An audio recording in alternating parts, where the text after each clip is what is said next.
परमपूज्य भारतरत्न डॉक्टर बाबासाहेब आंबेडकर यांनी आयुष्यभर शोषित पीडितांच्या हक्कासाठी लढा दिला.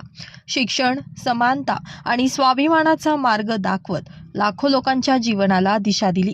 त्यांच्या विचारांचा प्रकाश आजही प्रत्येक भारतीयाला नवा आत्मविश्वास देतो, समाज बदलाची ताकद देतो. त्यांच्या 69व्या महापरिनिर्वाण दिनानिमित्त कोपरगावातील डॉक्टर बाबासाहेब आंबेडकर स्मारक या ठिकाणी नागरिकांनी आणि भीमसैनिकांनी मोठ्या आदरानं त्यांना मानवंदना दिली.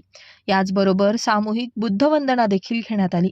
यावेळी आमदार आशुतोष दादा काळे व नगराध्यक्ष पदाचे उमेदवार काकासाहेब कोयटे, याचबरोबर माजी आमदार सौ स्नेहलता कोल्हे, युवा नेते विवेक कोल्हे तसेच राष्ट्रवादी आणि भाजप कार्यकर्त्यांची उपस्थिती होती.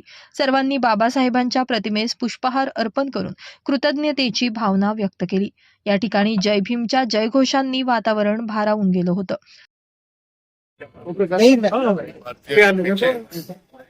शिल्पकार बाबासाहेब आंबेडकरांच्या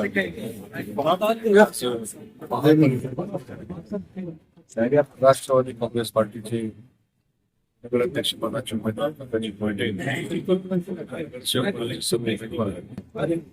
राष्ट्रवादी काँग्रेस पक्षाचे शहराध्यक्ष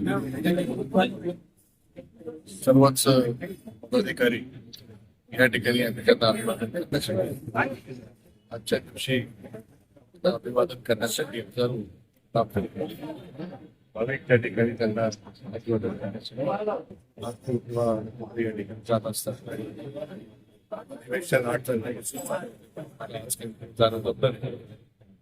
अधिवेशन काळामध्ये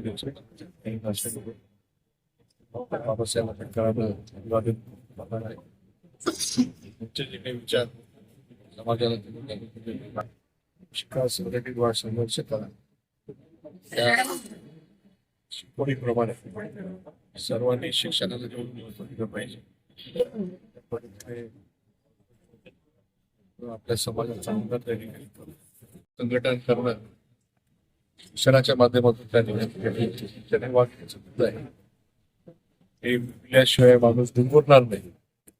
त्या पद्धतीने जे आता पिढी आहे आणि प्रत्येकाने काही ना काहीतरी शिक्षण त्या ठिकाणी त्याच्या आवडी निवडीप्रमाणे त्यांनी आपला समाज सुधारण्याचं काम त्या माध्यमातून केलं पाहिजे.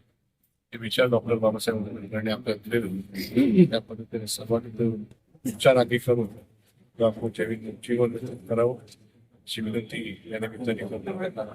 विनम्र अभिवादन त्या ठिकाणी. डॉक्टर बाबासाहेब आंबेडकर म्हणजे फक्त नाव नव्हतं, तर ते एक विचार होते, एक संघर्ष होता, एक स्वप्न होतं समतेचे, न्यायाचे आणि बंधुत्वाचे. समानतेवर आधारित समाजाची रचना असली पाहिजे आणि माणसाने माणसाशी माणसासारखं वागायला पाहिजे.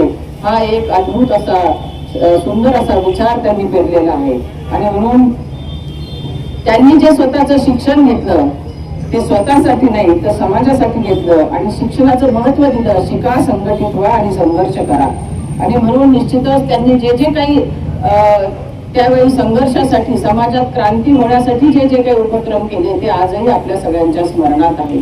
आणि म्हणून आपल्या देशासाठी डॉक्टर बाबासाहेब आंबेडकर हे महामानव, देव माणूस होता असं आपण म्हणूया. आणि म्हणूनच आज आपण सगळेजण या देशामध्ये आपली जी रचना आहे सगळी, एवढ्या मोठ्या लोकशाहीचा हा देश हा संविधानावर चाललेला आहे आणि म्हणून जगापुढे एक आदर्श आहे.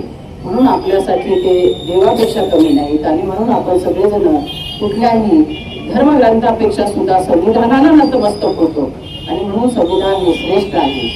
डॉक्टर बाबासाहेब आंबेडकरांनी प्रत्येक दलित, वंचित, अगदी स्त्रियांच्यासाठी सुद्धा त्यांनाही समानता असली पाहिजे आणि म्हणून त्यांनी त्यांचं संविधानामध्ये स्त्रियांसाठी सुद्धा सन्मानाचं स्थान दिलेलं आहे. प्रत्येकाला जो मताचा अधिकार आहे तो या महामानवामुळे आहे असं म्हटलं तर वावगं होणार नाही. आणि म्हणून निश्चित त्यांच्यामुळे आपण माणुसकी धर्म पाळतो आहे आणि मानवता धर्माचं आपल्याला त्यांच्यामुळे महत्त्व प्राप्त झालेलं आहे. आणि म्हणून सगळ्यांना आज या त्यांच्या महापरिनिर्वाण दिनाच्या निमित्ताने आपण सगळेच जण त्यांना नतमस्तक होण्यासाठी आलो. अभिवादन आपण या निमित्ताने करतो आहे.